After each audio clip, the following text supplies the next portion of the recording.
Sir, বই কি আর ঘর কন্যার কাম করতে পারে? আপনার কি বউ আছে? এই যে আমি আপনার রাইন্দা দিই, ঘর মুছা দিই, তার মানে কি জীবনে একটা মায়া মানুষের দরকার আছে। স্যার, আসো আসো, ভিতরে চলে আসো।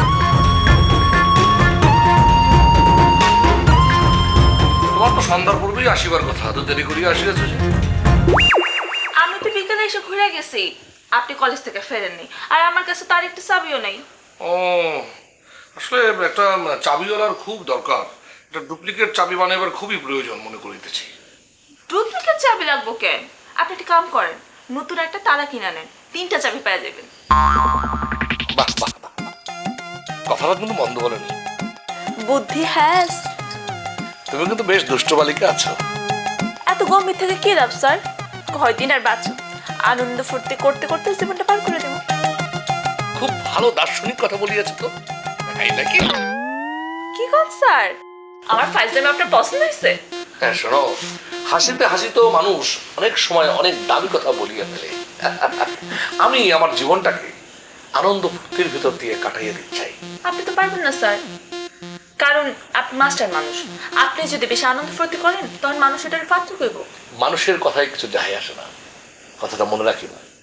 আমি আনন্দ করিয়া আমার এই একা একা জীবনটা পার করে দিতে চাই। এইটা আবার কেমন কথা কইলেন? হ্যাঁ, সত্যি কথা বলিয়াছি।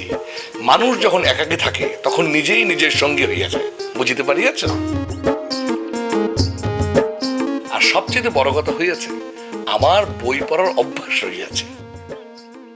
আর বই যার বন্ধু, তার আর জীবনে বন্ধুত্বের কোনো প্রয়োজনই হয় না, বুঝিতে পারিয়াছ?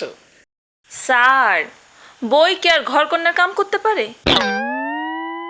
এই যে আমি আপনার রাইন্দা দিই, ঘর মুছা দিই, তার মানে কি জীবনে একটা মায়া মানুষের দরকার আছে। তুমি একটা হিসাবের কথা বলিয়াছ, এই হিসাব স্যার, আপনার কি বউ আছে? এই প্রশ্নের উত্তর জানা কি তোমার জন্য খুবই জরুরি?